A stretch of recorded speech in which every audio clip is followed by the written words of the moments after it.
एक बड़ी खबर आ रही है बिहार में शराबबंदी को लेकर। अब बिहार में शराबबंदी पर उठने लगे हैं सवाल। एलजेपी रामविलास पासवान पार्टी के राष्ट्रीय अध्यक्ष चिराग पासवान के आवास से एलजेपी के प्रमुख प्रवक्ता राजेश भट्ट ने नीतीश जी के शराबबंदी कानून को सख्ती से पालन करने के आदेश के बाद जो पुलिसिया कार्रवाई की जा रही है उसको आड़े हाथों लिया है। दूसरी ओर जेडीयू में मुंगेर के विधायक प्रणव कुमार यादव ने क्या कहा, आगे की खबर सुनने के लिए आप देखते रहिए मानवाधिकार टुडे न्यूज।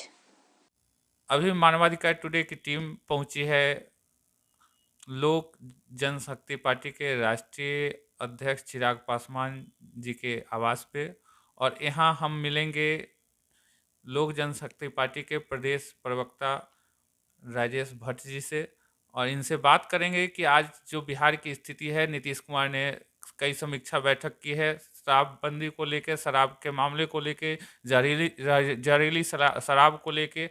ऐसी परिस्थितियां हैं। इस बैठक के बाद भी बिहार की पुलिस की क्या वस्तु स्थिति है, इस पर हम जानेंगे राजेश जी से।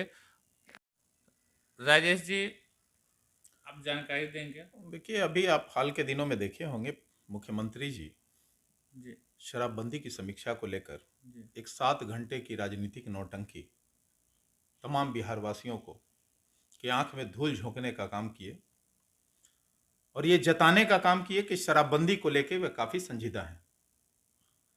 लेकिन हकीकत जो है वो बिल्कुल ही इससे इतर है।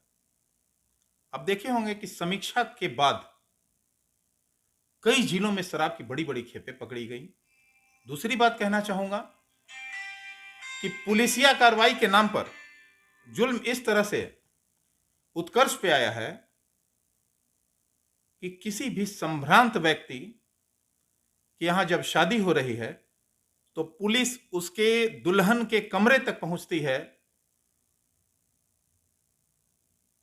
और उसकी जांच करती है।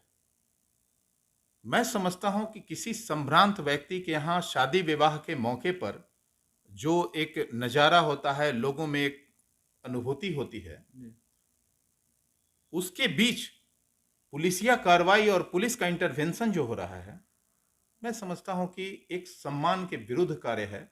और कई विजुअल्स में, आप मीडिया कर्मियों के माध्यम से जो विजुअल चल रहे हैं कई चैनलों पे, देखा गया है कि दुल्हन के कमरे तक पुरुष पुलिसकर्मी जांच को लेकर उन दरवाजों को भी खोला गया जहां उन्हें नहीं जाना चाहिए था।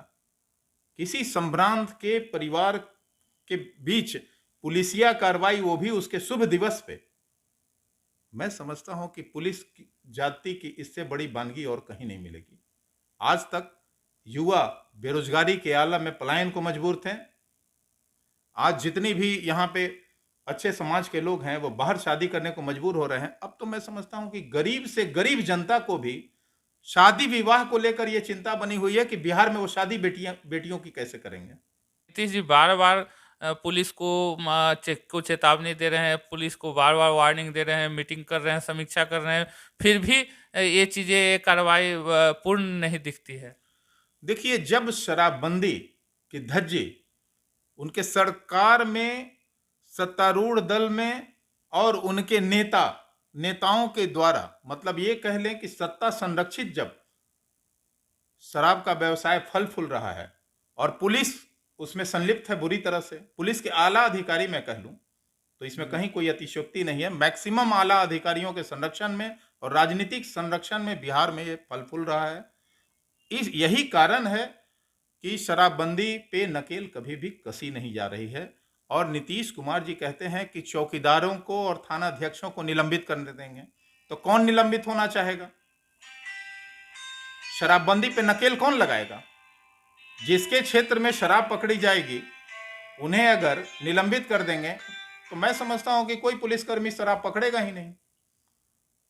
शादी विवाह के मौके पर जिस तरह से जाति पुलिस या कार्रवाई के नाम पर की जा रही है, मैं समझता हूं कि ना तो अब आपके रिश्तेदार बिहार के बाहर रहने वाले आपके शादी में शिरकत करने को आ रहे हैं और ना ही आप बिहार में अपने बेटियों की शादी करना चाहेंगे। ये प्रतिष्ठा का प्रश्न हो गया है। अब शादियों के लिए भी पलायन होने लगेगा बिहार में। अभी तक रोजी रोजगार के लिए पलायन होता था, विद्यार्थी पलायन करते थे शिक्षा को लेकर, बेरोजगार पलायन करते थे रोजगार को लेकर, मरीज पलायन करते थे चिकित्सा को लेकर। अब मैं समझता हूं कि विवाह को लेकर जो है पलायन की स्थिति बन रही है बिहार में। कोई भी संभ्रांत परिवार बिहार में शादी करने पर अब 3 बार सोचने पर विवश होगा, ऐसा मेरा मानना है। कमरे तक पुलिस पहुंच जाती है बिना महिला पुलिसकर्मी को लेकर, ये बहुत बड़ी चिंता का विषय है। मुंगेर के माननीय विधायक प्रणव साहब हमारे साथ जुड़े हुए हैं कैमरे के साथ। इनसे हम बात करेंगे कि बिहार में अभी शराबबंदी और जहरीली शराब को लेकर लगातार घमासान युद्ध चल रहा है।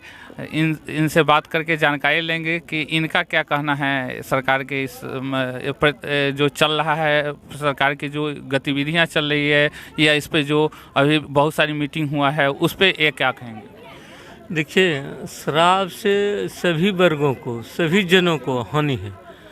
आप सुनते हैं, एक नारा हम लोग लगाते हैं, जो हुए शराब का शिकार उसका उजड़ा घर परिवार।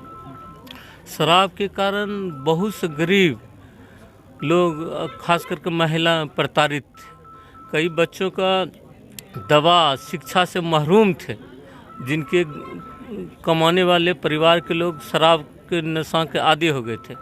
इसलिए शराब और शराबी हमारे समाज का कोढ़ है। हमारे मुख्यमंत्री जी ने उनको शराब को बिहार से हटाने के लिए संकल्प लिए हैं। कठिनाई है, लेकिन हम आपके माध्यम से लोगों से भी ये अपील करना चाहूँगा, आप शराब को हाथ नहीं लगाएं, और जो भी समाज में शराब का सेवन करते हैं या शराब का व्यापार करते हैं, उनको भी सामाजिक बहिष्कार आप करें।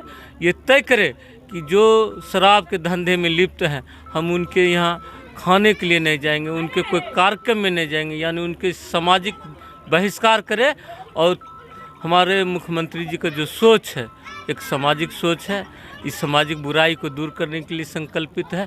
हम प्रदेशवासियों से आग्रह करेंगे कि आप भी इस सामाजिक कोढ़ को समाप्त करने में अपना सहयोग दें। धन्यवाद। नीतीश जी, सिर्फ समीक्षा करने से कुछ नहीं होगा। जब तक आपकी इच्छा शक्ति नहीं होगी, बिहार में शराबबंदी सिर्फ कागजों पर चलेंगी। नीतीश जी, आपको जानकारी नहीं है, ये पता नहीं आप क्यों जानना नहीं चाहते इस सच्चाई को, कि जिस स्टेट को ड्राई स्टेट घोषित कर चुके हैं, वहाँ के छात्र, नौजवान, यहाँ तक कि MBA पास छात्रा युवतियाँ भी अब शराब के बिजनेस में आ रही है। अभी कल का मैंने न्यूज़ देखा जिसमें MBA पास छात्राएं शराब की तस्करी में, डिलीवरी में शामिल है, पूरा गैंग शामिल है। आप किस तरह का दावा कर रहे हैं? सिर्फ प्रशासन को हड़का देने से शराबबंदी नहीं रुक जाएगी। आपको समझना होगा कि शराब का खेप कहाँ से आ रही है। पूरे बॉर्डर पर आपके शराब आ रहे हैं। आपके पुलिस, आपके अधिकारी सब खेल को समझ रहे हैं, और फिर भी शराब की डिलीवरी बिहार में सरेआम हो रही है। कहते हैं ना कि ईश्वर को खोजने के लिए आप खोज दीजिएगा, मिलेंगे नहीं। लेकिन बिहार में शराब आप जिस चौक पे, जिस गली में, जिस चौराहे पर खोजेंगे, विदिन 10 मिनट के अंदर में आपके घर तक डिलीवरी हो जाएगी। पता नहीं हम लोग जिस सच्चाई को देख रहे हैं, ये समाज देख रहा है, ये बिहार के मुखिया नीतीश जी आपको क्यों नहीं दिख रहा है? आपके पुलिस, आपके अधिकारी सिर्फ बिहार में बालू, शराब के पीछे पड़े हुए हैं। सबसे ज़्यादा काम आपके अधिकारी और पुलिस जो कर रहे हैं शराबबंदी में, शराब के छापामारी में, बालू के छापामारी में। लेकिन फिर भी बिहार में क्या स्थिति है, किसी से छुपा हुआ नहीं है। आप झूठ मूठ का ढोल पीट रहे हैं। अभी आपके पुलिस के जवानों ने क्या किया, एक शादी में कन्या के रूम में जेंट्स पुलिस जाकर शराब की तलाशी ले रहे हैं। मुझे कोई आपत्ति नहीं है, आप तलाशी लीजिए, आपके अधिकारी ठीक कर रहे हैं। लेकिन कम से कम आपको ये समझ नहीं आ रही है आपके अधिकारियों को कि कन्या के रूम में किसी लेडीज कांस्टेबल को जाना चाहिए था। आप शराबबंदी के नाम पे लोगों को अपमान क्यों करवा रहे हैं? कि बिहार पुलिस को इतनी भी समझ नहीं है कि दुल्हन के कमरे में वो जाएंगे या लेडीज जाएगी तलाशी करने के लिए?